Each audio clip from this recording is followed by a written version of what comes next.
I laughed. Not gonna lie to you. I actually laughed out loud at my screen. Because there's a woman on Twitch right now telling the world she's done with the circus, while actively selling tickets to it. White flag in one hand, flamethrower in the other. And the wildest part? Half the timeline clapped like they'd just witnessed a peace treaty. Nah, what you witnessed was something way more calculated than peace. Stick around, because the moment she said, "I'm not engaging anymore," she engaged harder than she has in months, and I can prove it with her own words, her own calendar, and one very suspicious bingo membership. And hey, real quick before this gets messy, because it does get messy, if this is the kind of dissection you're here for, you already know the drill. Like, subscribe, hit the bell. Fame Cryptics doesn't do reruns of what everybody else already said. Now let's get into it. Now, before we touch a single quote from this stream, I want to tell you what I did before I pressed play.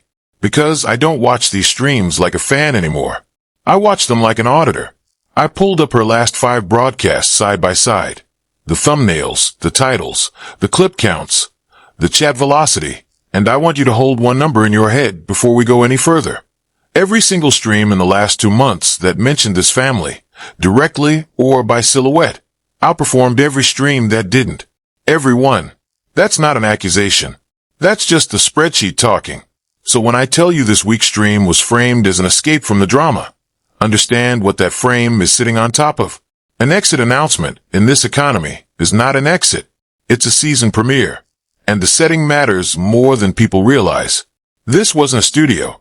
This wasn't a glam setup with a ring light and a media-trained smile. This was a kitchen. Remember that word, kitchen, because in streaming psychology, the kitchen is the most carefully chosen casual location there is. Nothing says, "I'm just a regular person, unbothered, living my life, like a cutting board in a stove." Except nobody's cutting board is an accident when there are thousands of people watching. Every home court streamer knows this. The kitchen is a stage wearing an apron. So here's the skeleton.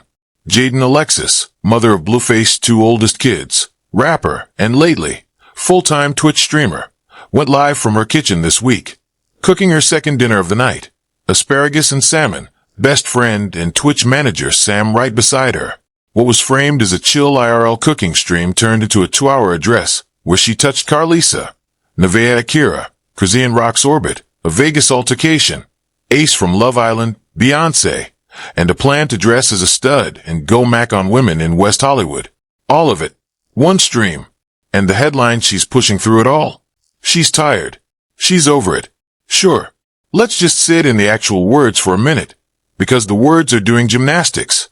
And I want to be precise about why the words matter more than the vibes here. Because the replay value of this stream is entirely in the phrasing. The vibes say, "Unbothered mom making dinner." The phrasing says something with a pulse and a knife. So we're going to go slow. Slower than the clip pages went. Slower than the reaction channels went. Because the reaction channels got their 45 seconds and left. We're taking the whole 2 hours apart. Board by board, like it's evidence. Because it is. First up, the supposed surrender. Midstream, Jaidyn addressed Karlissa Saffold, Blueface's mother, who she'd been trading shots with. Not engaging anymore. You got it. You won, Big Mama.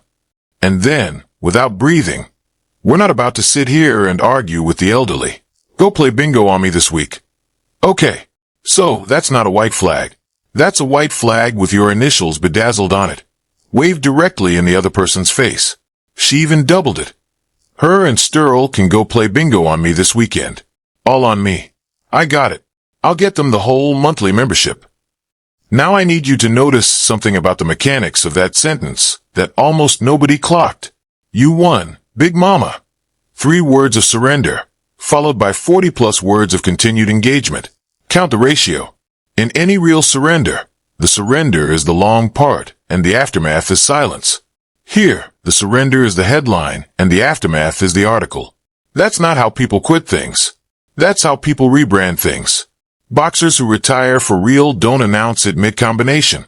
They announce it from a podium, weeks later, with their team. Announcing your retirement while throwing the punch means the punch is the point, and the retirement is the confetti. And the bingo detail, sit with it for 1 more second, because we will come back to it later, and it will hit different the second time. Bingo is not a random insult. It's not go knit. It's not go watch your stories. Bingo is a social activity. It's a room full of people, a caller, a card, a crowd. She's not just calling Karlissa old. She's assigning her a venue. A quiet, low-stakes, off-camera venue. The subtext isn't you're elderly. The subtext is your arena is a community center and mine is the internet. That's a territory claim, wearing a grandma joke's clothes. Keep that reading. I'm going to hand it back to you when we talk about the tech support offer, because the two lines are the same move in different outfits.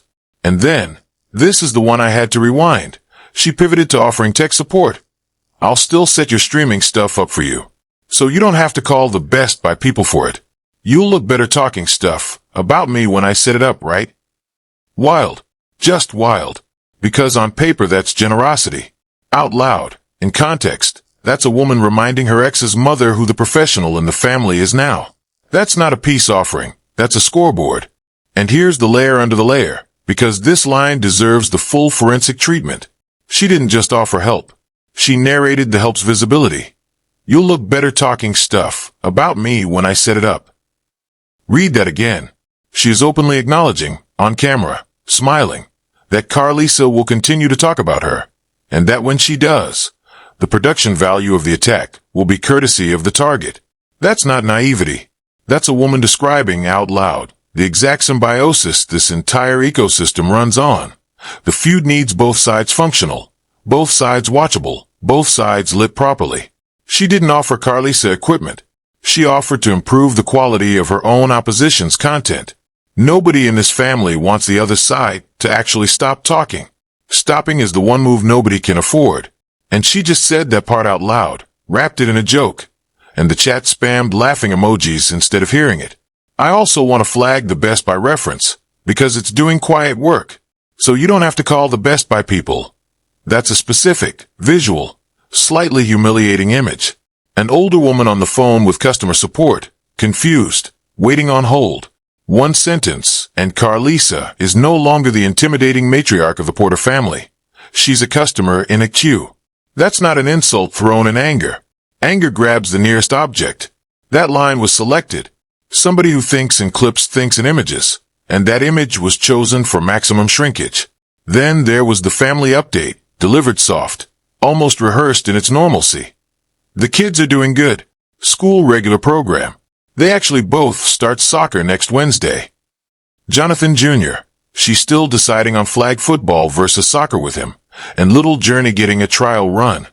Because, quote, if she don't act right, she not going to be allowed to do that. Oh, genuinely. And I mean that, but clock where it sits in the stream. Right between the bingo artillery and the next bomb. Domestic softness as a palate cleanser. Keep that in your pocket. It matters later. And while it's in your pocket, let me tell you why that placement is not an accident. Because this is a craft point that separates streamers who survive from streamers who flame out. Watch any long-form drama streamer's retention graph. The ones who show their analytics on podcasts and panels will tell you the same thing. And you'll see the same rhythm. Spike, soften, spike, soften. Rage content exhausts an audience. You cannot hold thousands of people on pure conflict for 2 hours. The chat turns, the energy curdles, the clip comments go from LOL to is she okay? So the professionals insert humanity at exact intervals. The kids' soccer update is not filler. It's the reset button that lets the audience emotionally afford the next round of artillery. It also, and this is the part the critics never want to admit, does real reputational work. She's obsessed. She's messy. Comment has to walk past the footage of a mom debating flag football versus soccer for her son. That's not an accident either. In the attention economy, tenderness is both a feeling and a defensive structure. Both things can be true. In this stream, both things are true. At the same time, on purpose. One more detail from that section that slipped past everybody. They actually both start soccer next Wednesday. Next Wednesday is a date. A date is a promise of future content. A date is tuned back in. Whether she meant it that way or not, and at this point in her career, I'd argue the line between meant it and trained instinct is fully dissolved. She left the stream with an appointment embedded in it. The audience now has a reason to return that has nothing to do with Blueface. That's the tale of somebody building something, not somebody escaping something. Because then came the nightlife chapter. On the Vegas incident, a reportedly drunk woman who allegedly came out of nowhere popping it at her. Jaidyn's version was, "I don't know where that stuff came from, my cameras weren't rolling. So I don't know what the F happened." Convenient and inconvenient at the same time. And then, the line that tells on the whole operation. It's always some dumb stuff that go on when we separate.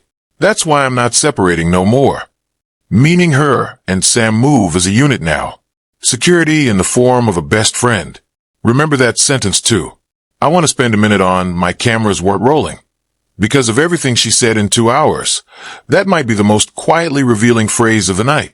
Think about what it implies as a default state. That the cameras usually are rolling. That an altercation's primary tragedy, in her framing, is the absence of footage. I'm not saying that's cynical, actually. I'd argue it's self-protective. When you live in an ecosystem where anybody's phone can produce a clip of you with no context, your own camera is your only reliable witness. That's the part of streamer life civilians genuinely don't understand. The camera isn't vanity anymore. It's insurance. Every IRL streamer of her tier has internalized this. You film everything because the person who doesn't film is the person who gets defined by whoever did. But notice the double edge. The same instinct that protects her also means nothing in her life is ever fully off the record. There's no private version of a bad night. There's only filmed and unfilmed. Keep that in mind for the end of this video, when we talk about the kids, because it gets heavier there. And the Sam sentence, "That's why I'm not separating no more," deserves its own paragraph, because buried inside it is a whole business model. Sam is not just the best friend. Sam is the manager. And now, per Jaidyn's own words, Sam is also effectively the security detail. One person, 3 jobs, emotional support, business operations, physical safety perimeter. That's not a friendship dynamic. That's an organizational chart. And it tells you exactly how seriously she takes the volatility of the spaces she moves through. When your companion strategy is shaped by incident history, it's always some dumb stuff that go on when we separate. Implying a pattern, multiple data points, enough to form a policy. You're not a person who occasionally deals with chaos.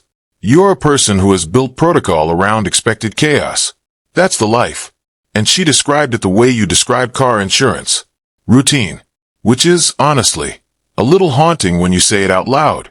And floating under all of it, for folks who watch the full thing, were the subliminals. Little sideways jabs about a Worst Mother of the Year award that the chat immediately read as aimed at Nevaeh Akira. No name attached. There never is. That's the craft. Okay.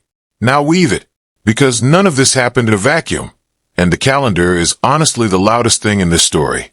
And I mean that literally. If you muted every stream, deleted every caption, and only looked at dates, you could still reconstruct this entire feud. The calendar is the confession. So let's build it properly, because the clip pages gave you the what, and I'm about to give you the when. And the when is worse. Blueface, Jonathan Jamal Porter, is home. After a 4-year sentence for a probation violation tied to that 2021 North Hollywood assault, with parole eligibility originally listed for December 2025 and an expected end date around January 2026, he's out. He's streaming. And he's immediately back to comparing the mothers of his children on camera, pushing what he calls an apartment mentality theory. The man came home and turned the family group chat into content within weeks. And let's be honest about what his homecoming meant to this entire content economy, because nobody in this story operates independently of it. Blueface incarceration didn't pause the drama. It compounded it, like interest. For years of built-up grievances, shifting alliances, new children, new relationships, new streaming careers, all fermenting with the central figure physically absent. His return wasn't a reunion. It was a dam break. Every party in this story had spent years building narrative positions that only work if he's the villain, the prize, or the punchline. And suddenly he walks back on stage with his own camera and his own theories, including a framework he's calling apartment mentality, which, stripped of the branding, is a man ranking the mothers of his children like units in a building he owns. On camera, casually, the audacity is almost impressive in its consistency.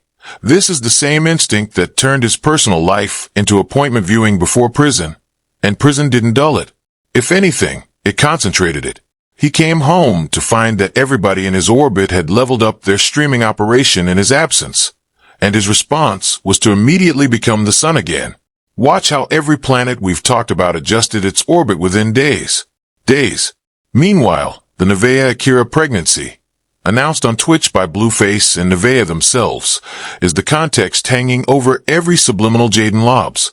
When that news broke, Jaidyn's public posture was icy calm. I don't feel no type of way. No type of way. And yet, Worst Mother of the Year floated out unnamed on her own stream months later.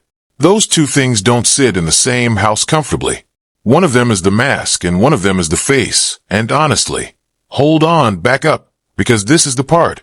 I don't even think she knows which is which anymore. That's not an insult. That's what a decade-long public love triangle does to a person. And I want to slow down on a decade long, because people forget how long this has actually been running. Jaidyn Alexis is not a new character in the Blueface universe. She's the original character.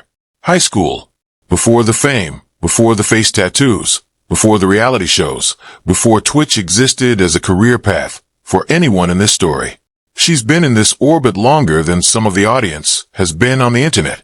And that history cuts in two directions at once. On one side, it means her investment, emotional, financial, parental, is real in a way no new arrival can replicate. And when she speaks on this family, she's speaking from the foundation, not the furniture. On the other side, it means she's had 10 plus years to learn exactly which buttons produce which reactions in exactly which people. The subliminals aren't sloppy because they're not improvised. A decade is enough time to turn conflict into muscle memory. When she floats Worst Mother of the Year with no name attached, the namelessness isn't cowardice, it's a system.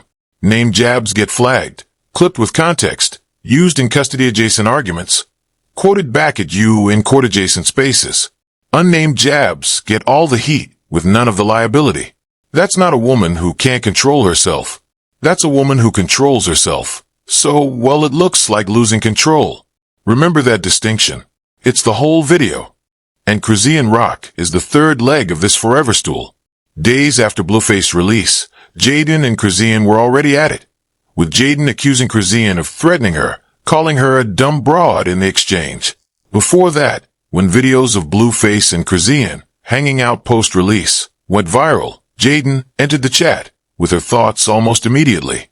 She'd also hopped on X in a now notorious string of posts going off on both of them, receipts included, and in a more recent live, her position hardened into a slogan. I don't want that man. While telling Chrisean to stop worrying about her and focus on Nevaeh. Let's look at that slogan for a second, because I don't want that man is doing structural work in this saga that deserves respect as engineering. It's the load-bearing sentence of her entire public position. Everything, the cooking streams, the West Hollywood plans, the bingo jokes, the no type of way, hangs off it. And I believe her, by the way. I want that on record. Nothing in her behavior reads to me like longing. But here's the thing about load-bearing sentences. The more weight you hang on them, the more often you have to say them. And the more often you say them, the more they start to sound like a chant instead of a fact. I don't want that man is now entering its 4th calendar year of being announced. At some point the sentence stops being information and becomes liturgy, something recited to hold the congregation together.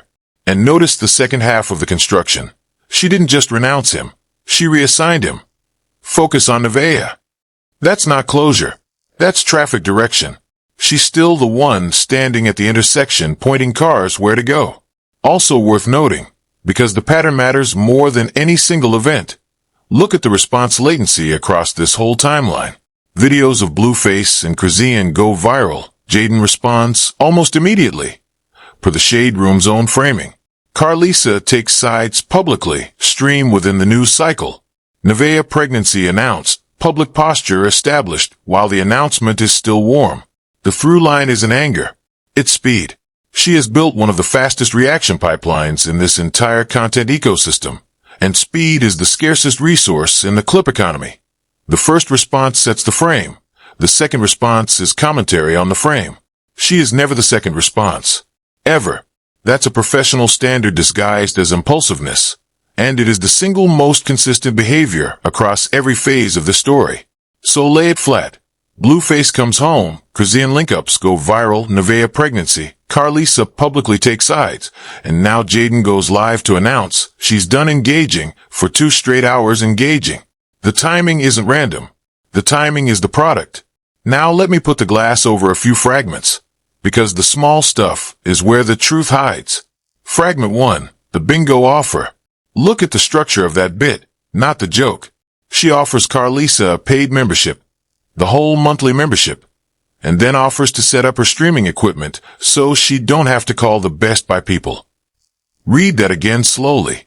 That's not trash talk. That's positioning talk. In one breath, she told every viewer, I have disposable income. I have technical infrastructure. And the family matriarch needs me. Whoever's streaming setup gets remembered as the amateur. It's a status play dressed as a joke. Honestly, kind of surgical. And here's the second incision on that same fragment. The one I promised you earlier. Remember the territory reading? Bingo as a venue assignment? Now stack the tech support offer on top of it and look at the full picture. In the world Jaidyn painted with those 2 jokes, Karlissa's offline life is a community center, and Karlissa's online life is equipment Jaidyn installed. Offline small. Online dependent.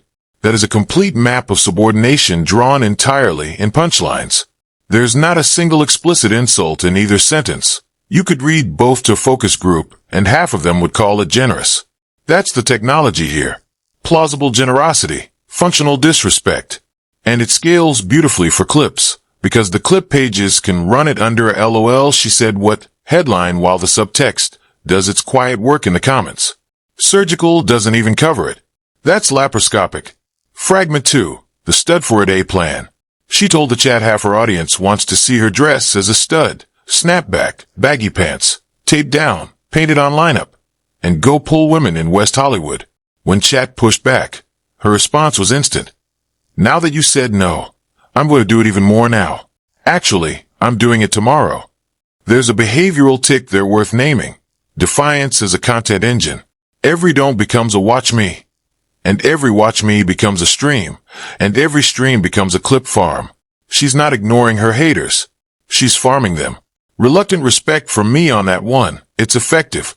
And let's name the precedent, because this mechanic didn't fall from the sky. The entire creator economy of the last 5 years runs on defiance loops. The YouTubers who turned ratio into programming. The streamers who read hate comments as content. The whole genre of you said I couldn't, so watch me. It works because it converts the audience from spectators into contributors to the plot. When Jaidyn says, now that you said no, I'm doing it tomorrow, the people who said no are now characters in Friday's episode. They'll tune in to see what they cost. The people who said yes will tune in to claim credit. Both sides arrive. That's not a temper tantrum. That's a retention machine wearing a temper tantrum's outfit. And I've watched enough channels to know the difference. A real tantrum costs you subscribers. This one is going to make her money. And some part of her knows the exact size of the check before she finishes the sentence. Fragment 3.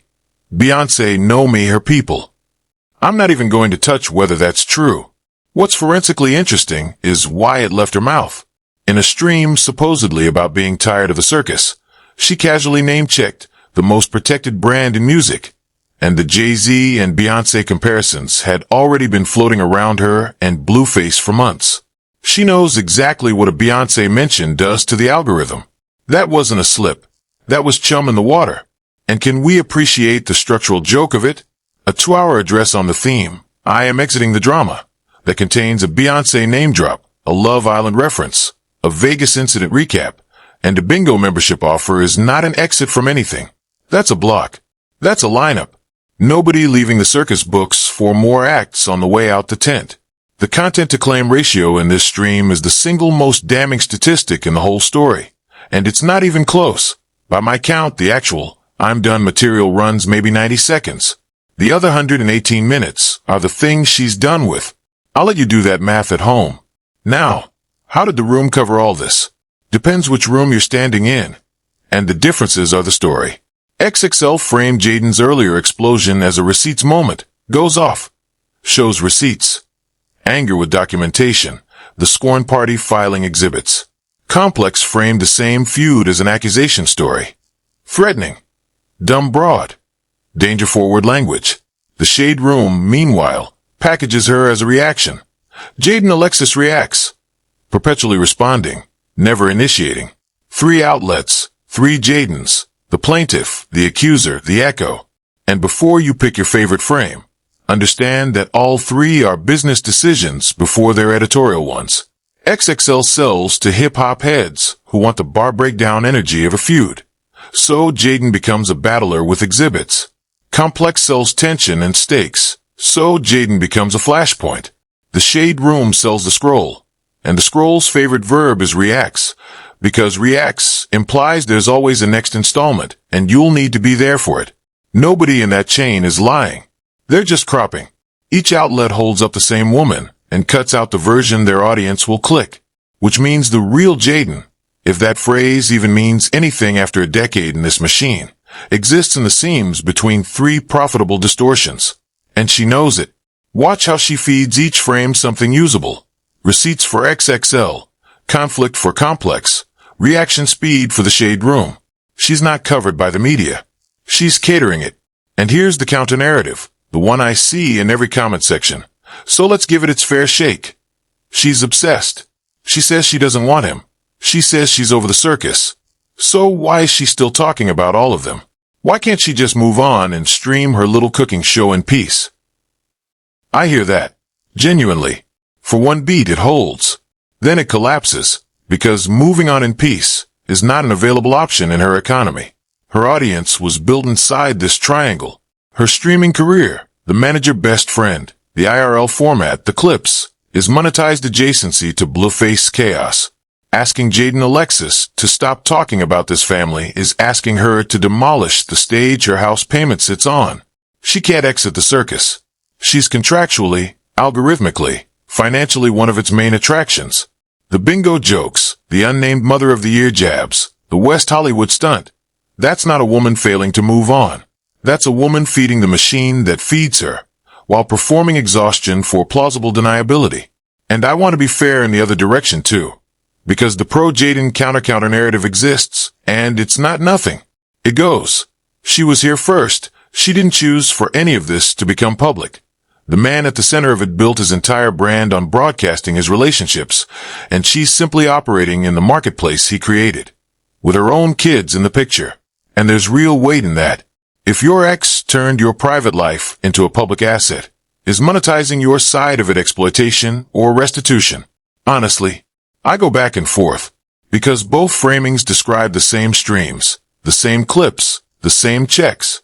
The only thing that changes is who you think owes whom. And I don't think the audience actually adjudicates that question. I think they just keep watching, which is, of course, the engine's whole point. The debate is the product. You, arguing about her motives in the comments, are the factory floor. So here's the read nobody's printing. The mainstream version says, Jaidyn snapped again, messy stream. Same old drama, when will it end? Cute.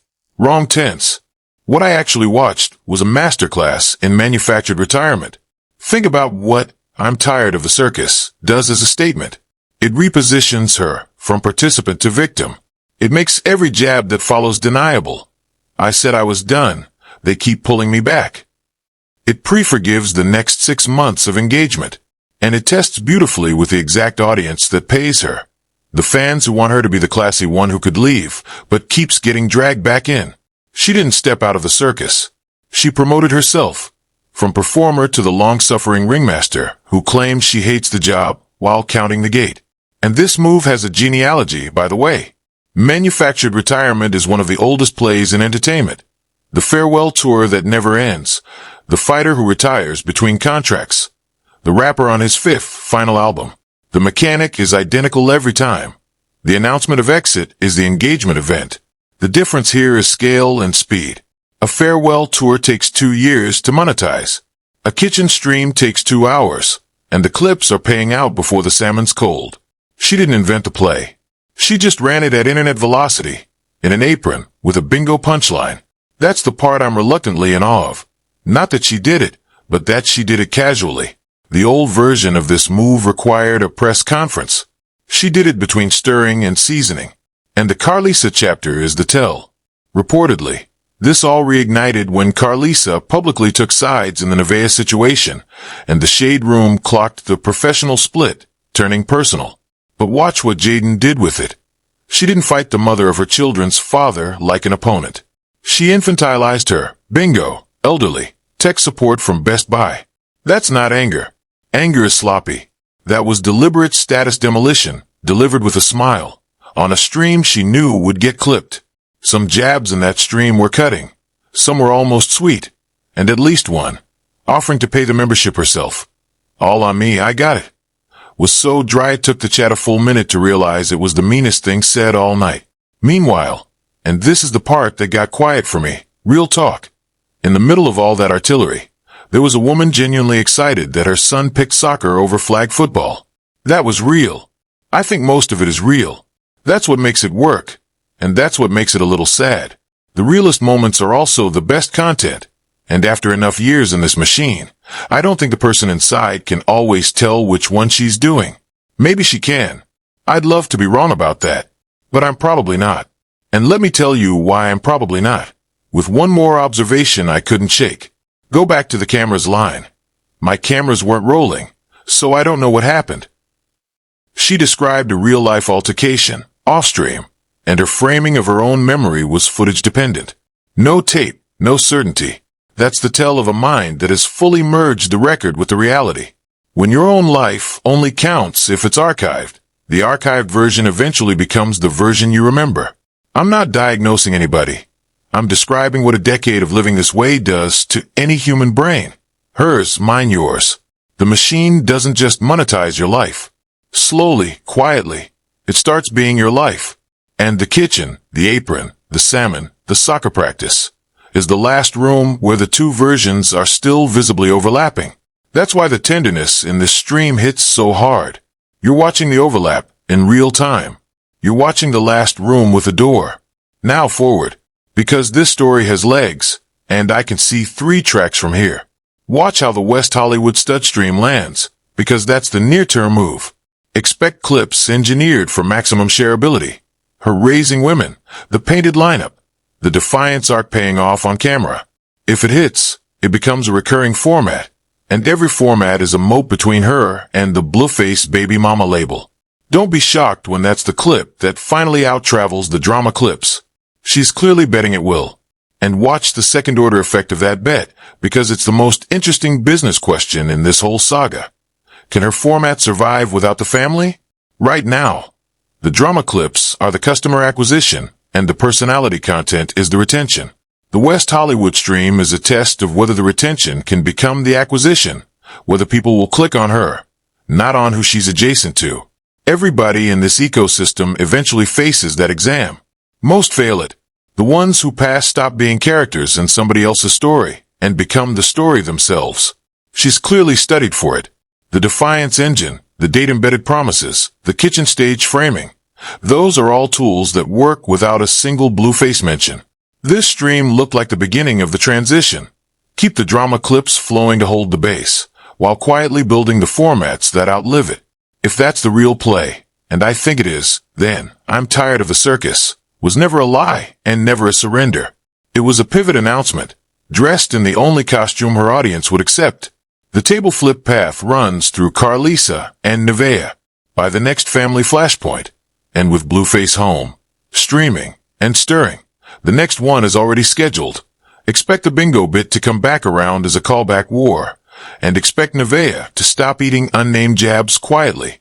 Her mother's already entered the chat before. When that boils over, Jaidyn's, I'm not engaging, posture gets stress-tested in public. And that's the moment the ringmaster mask either holds or cracks on live. Someone in that camp fumbles the next exchange badly. My money's not on Jaidyn being the fumbler. And while we're on the table flip path, watch Blueface himself, because he's the uncontrolled variable in every forecast. Every scenario I've laid out assumes the current equilibrium. Jaidyn streams, Karlissa posts, Nevaeh simmers, and he stirs from a comfortable distance. But this is a man whose entire brand is escalation, and escalation doesn't respect anybody's 5-year plan. One viral night, one new comparison, one apartment mentality, tier list with names attached, and every carefully built structure in this video gets stress tested at once. The irony that nobody in this family wants to say out loud. His chaos is the asset and the liability in the same portfolio. They all monetize it. None of them control it. That's the actual circus, not the feuds, not the bingo, but the fact that the whole economy runs on a fuel source with its own camera and no brakes. And 5 years out, the residue. The kids are the long story. Jonathan Jr. and Journey are growing up in a family where every dispute is archived, clipped, and monetized, and where grandma got offered a bingo membership in front of a live audience. Whatever this era calcifies into a reality empire, a cautionary tale, a genuinely independent streaming career that outlives the triangle, gets decided by moves exactly like this week's. The circus doesn't end. It syndicates. And I don't say that last line as a punchline, because there's nothing theoretical about it. The clips don't expire. The streams don't dissolve. Somewhere out there is a permanent, searchable, monetized archive of this family's hardest moments, and 2 kids are going to inherit it the way other kids inherit photo albums. That's not a shot at Jaidyn. She's one node in a system that pays everybody in it and protects nobody in it. But it's the reason I can't fully laugh at this stuff anymore, and I don't think you should either.